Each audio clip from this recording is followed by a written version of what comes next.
Dalam konteks kimia, air berperan penting dalam proses mereaksikan dan melarutkan suatu bahan dalam bentuk cairan maupun padatan, misalnya gula dan garam.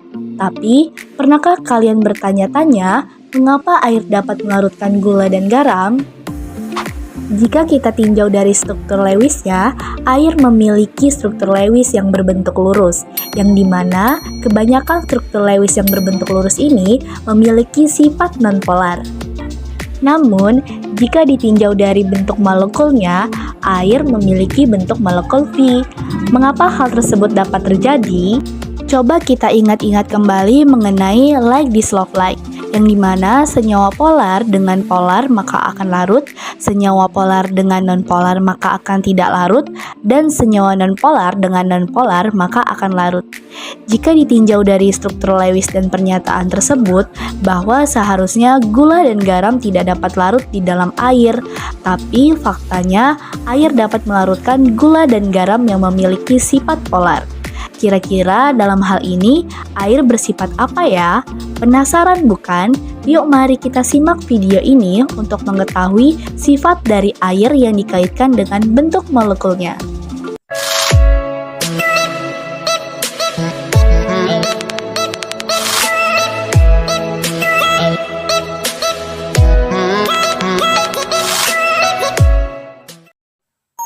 Assalamualaikum warahmatullahi wabarakatuh. Hai, halo semuanya. Kembali lagi di channel pembelajaran kami kelompok 6. Pada video kali ini kita akan membahas mengenai bentuk-bentuk molekul berdasarkan teori FSPR. Sebelumnya izin memperkenalkan diri. Perkenalkan, nama saya Dian Cahaya Saharani dengan NPM 221302336 dan rekan saya. Perkenalkan, nama saya Suci Marsanda dengan NPM 221302304. Perkenalkan, nama saya Winda Anissa Putri dengan NPM 2213023013. Perkenalkan, nama saya Sabina Fatmawati dengan NPM 2213023050. Baik, untuk pembahasan yang pertama yaitu mengenai teori domain elektron. Karena teori domain elektron ini merupakan suatu teori dasar dari terbentuknya teori FSPR. Kira-kira apa sih yang dimaksud dengan teori domain elektron? Seperti yang kita ketahui bahwa domain adalah suatu kata yang berarti wilayah atau daerah. Sehingga dalam hal ini dapat dikatakan bahwa domain elektron merupakan suatu wilayah yang ditempati oleh elektron yang meliputi pasangan elektron bebas dan pasangan elektron ikatan dalam suatu molekul. Adapun cara menentukan domain elektron, yang pertama, jumlah domain elektron ini dapat ditentukan dengan cara menentukan pasangan elektron bebas dan pasangan elektron ikatan, yang dimana pada setiap elektron ikatan, baik ikatan tunggal rangkap 2 atau rangkap 3 merupakan satu domain. Kemudian, setiap pasangan elektron bebas merupakan satu domain, dan pasangan elektron bebas yang diperhitungkan hanya pada atom pusatnya saja. Baik, di sini contohnya pada struktur Lewis dari HCl yang dimana memiliki pasangan elektron bebas sebanyak 3 dan pasangan elektron ikatannya sebanyak 1. Yang dimana untuk penjelasan lebih lanjut mengenai apa itu PeB dan PeI sudah dijelaskan pada materi sebelumnya. Berdasarkan teori domain elektron, bahwa bentuk molekul ini ditentukan berdasarkan adanya tolakan pasangan elektron yang meliputi pasangan elektron bebas dan pasangan elektron ikatan dalam kulit valensi atom pusat. Di sini terdapat contoh lain dari struktur Lewis yaitu CO2 yang dimana ketika suatu struktur Lewis memiliki lebih dari 2 atau lebih atom maka kita harus menentukan atom pusatnya. Di sini pada CO2 yang menjadi atom pusat adalah C. Maka yang kita lihat mengenai pasangan elektron ikatannya yaitu pada di sekitar C. Di sini terdapat 2 pasangan elektron ikatan. Sedangkan untuk pasangan elektron bebasnya yaitu berjumlah 4 di sekitar atom O. Setelah kita mengetahui pasangan elektron bebas dan pasangan elektron ikatan dari suatu molekul, selanjutnya kita dapat membuat notasi dari bentuk molekul tersebut, yaitu dengan rumus AX, N, E, dan M, yang dimana A merupakan atom pusat, X merupakan pasangan elektron ikatan, N jumlah pasangan elektron ikatan, M merupakan pasangan elektron bebas, dan M merupakan jumlah pasangan elektron bebas. Setelah kita dapat merumuskan notasi bentuk molekul tersebut, maka untuk bentuk molekulnya dapat dilihat pada tabel berikut ini.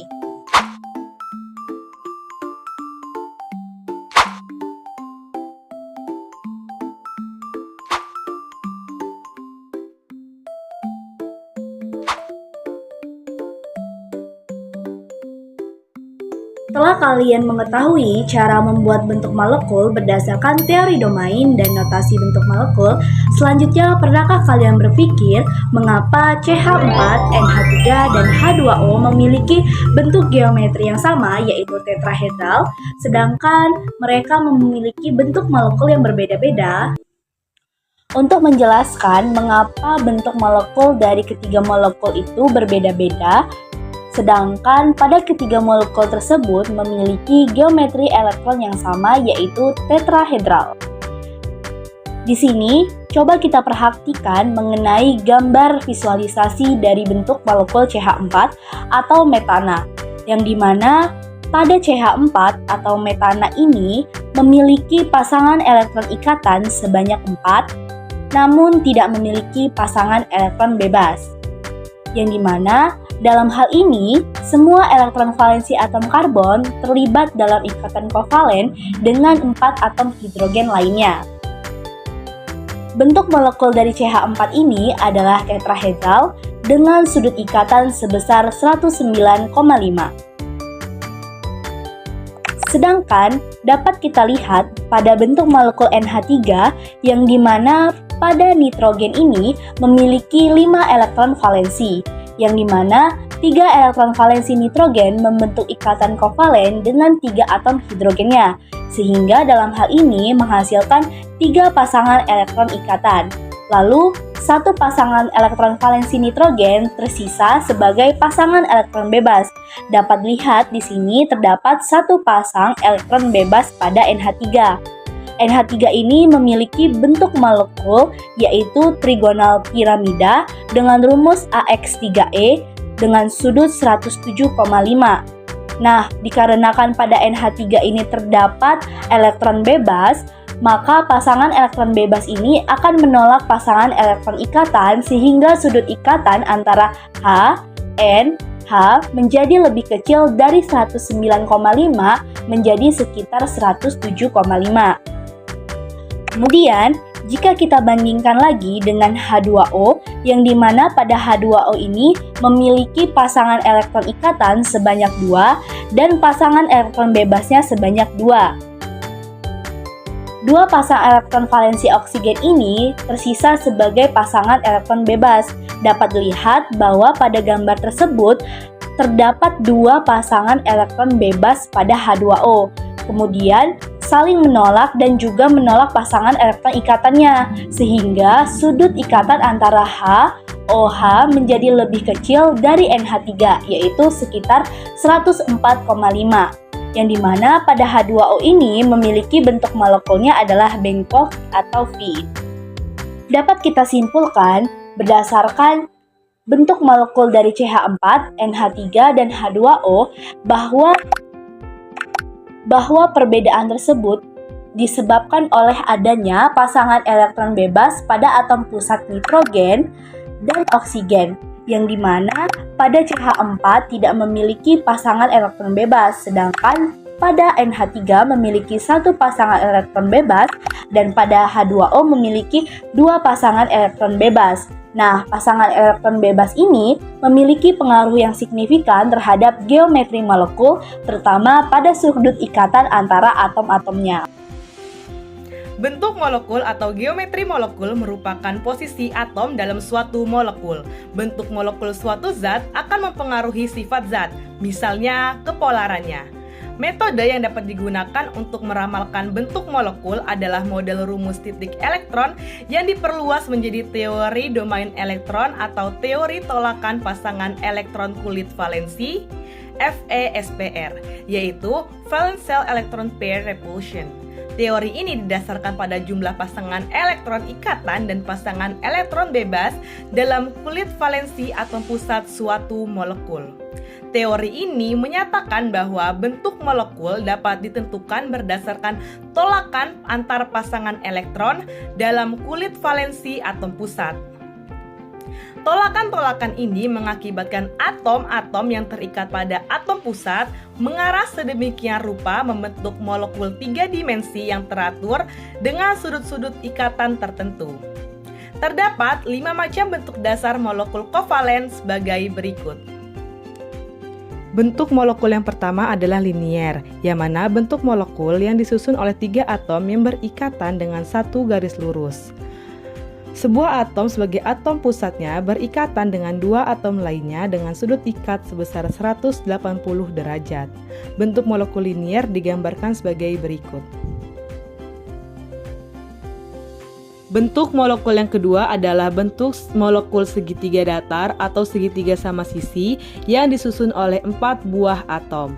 Sebuah atom sebagai pusatnya berikatan dengan 3 atom lainnya dengan sudut ikat 120 derajat. Bentuk molekul segitiga datar digambarkan sebagai berikut. Bentuk molekul yang selanjutnya adalah tetrahedral. Bentuk molekul yang tersusun dari 5 atom yang berikatan dengan sebuah atom pusat yang berikatan dengan 4 atom lainnya dengan sudut ikat adalah 109,5 derajat. Berikut bentuk molekul tetrahedral. Bentuk molekul yang keempat adalah trigonal bipiramida, yang mana terdiri atas 2 bentuk piramida yang bergabung dalam salah satu bidang. Atom pusatnya dikelilingi oleh 5 atom dengan sudut ikat 120 derajat. Berikut adalah bentuk molekul trigonal bipiramida.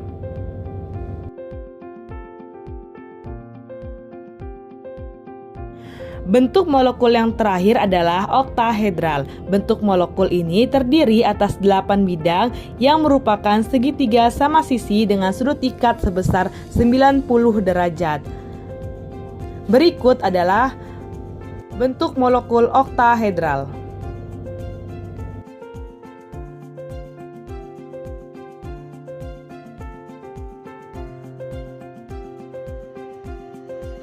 Ikatan pada teori VSEPR dapat kita lihat pada molekul BeCl2. Berilium berperan sebagai atom pusat dengan 2 elektron valensi. Kedua elektron tersebut digunakan untuk berikatan kovalen dengan atom-atom klor membentuk 2 ikatan kovalen tunggal.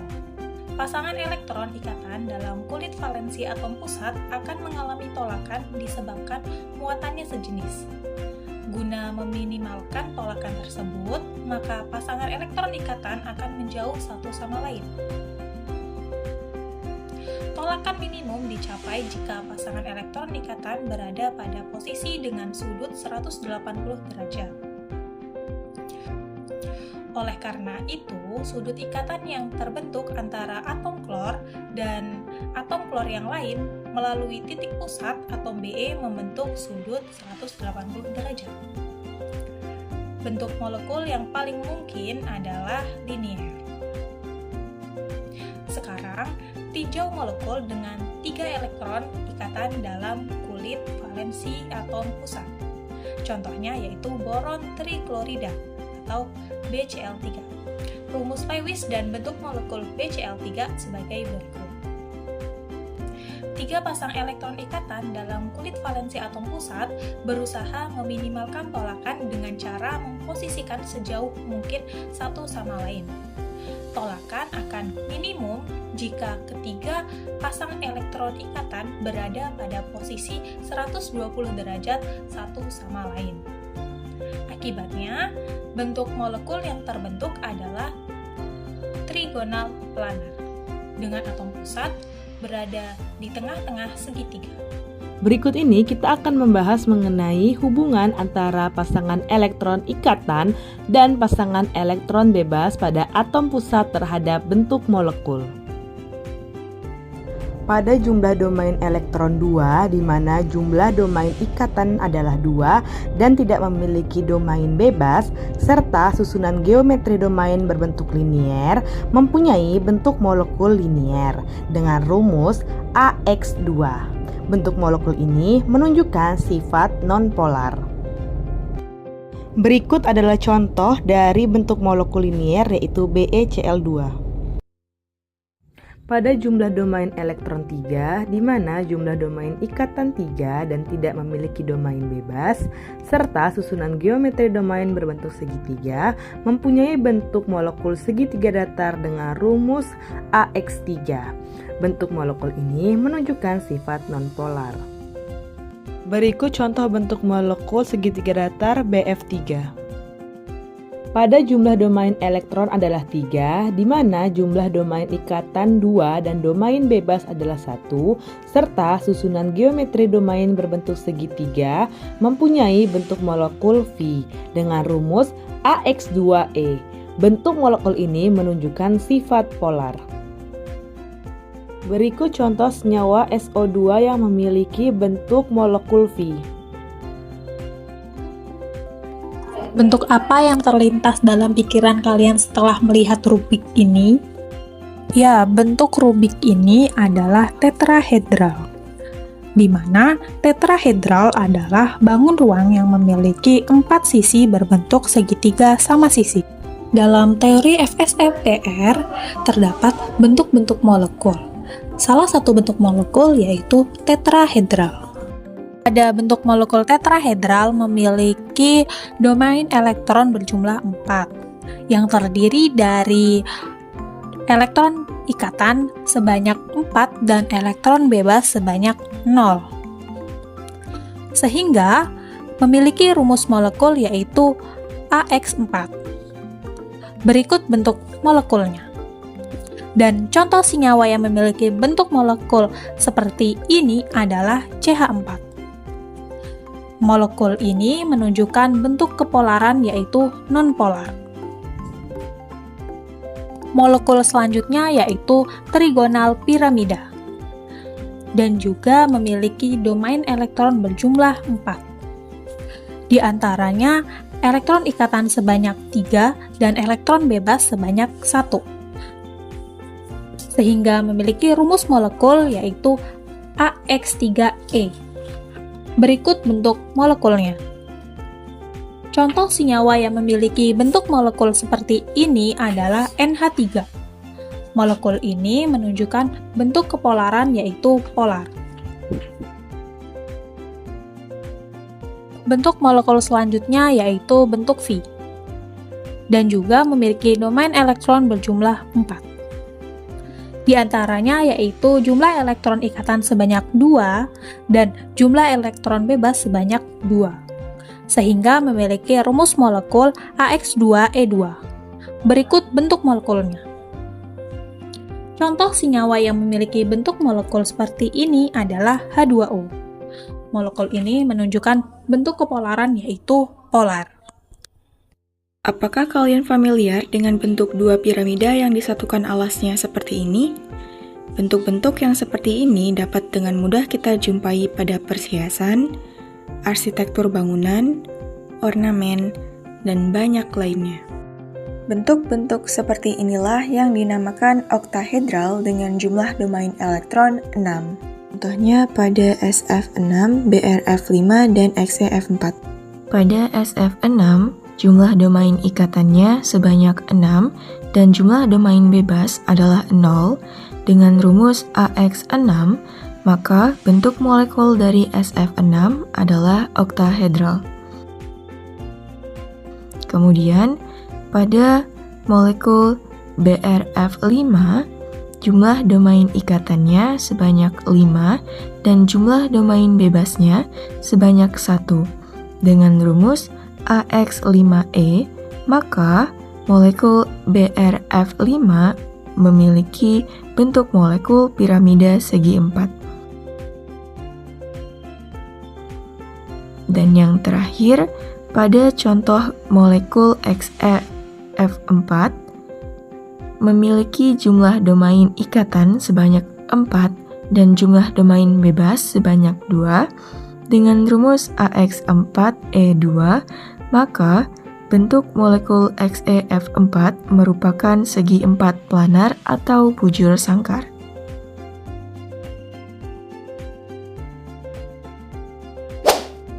Selanjutnya adalah meramalkan bentuk molekul.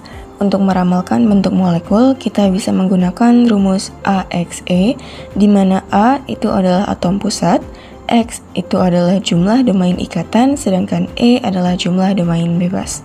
Untuk menentukan jumlah domain ikatan atau X, kita tinggal lihat saja jumlah atom yang diikat oleh atom pusat, sedangkan untuk menentukan jumlah domain bebas atau E, yaitu dengan menggunakan rumus E sama dengan elektron valensi atom pusat dikurang X kali B per 2.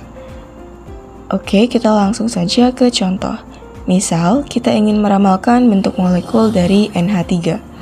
Dari rumus molekul NH3, kita sudah bisa menentukan atom pusatnya, yaitu N. Kemudian, kita juga bisa menentukan X-nya atau jumlah domain ikatan, yaitu sama dengan jumlah atom yang diikat oleh atom pusat, yaitu 3. Sekarang, kita tinggal menentukan jumlah domain bebas atau E, yaitu E sama dengan elektron valensi atom pusat. Atom pusatnya adalah N, itu adalah golongan 5, berarti elektron valensinya adalah 5, dikurang 3 dikali 1 dibagi 2, maka hasilnya adalah 1. Berarti jumlah domain bebas sama dengan 1. Jadi untuk molekul NH3 rumusnya adalah AX3E. Nah, kalau rumusnya AX3E berarti bentuk molekulnya adalah piramida trigonal atau segitiga piramida. Oke, sekarang kita coba untuk latihan soal ya. Coba jawab bentuk molekul ini dalam waktu 10 detik. 10, 9, 8, 7, 6, 5, 4, 3, 2, 1. Jawabannya piramida segi 4. Gimana nih guys? Bener nggak jawabannya? Oke, biar tambah paham lagi nih, kalian bisa coba kerjain soal-soal ini dan jawab di kolom komentar ya, supaya kita bisa diskusi bareng.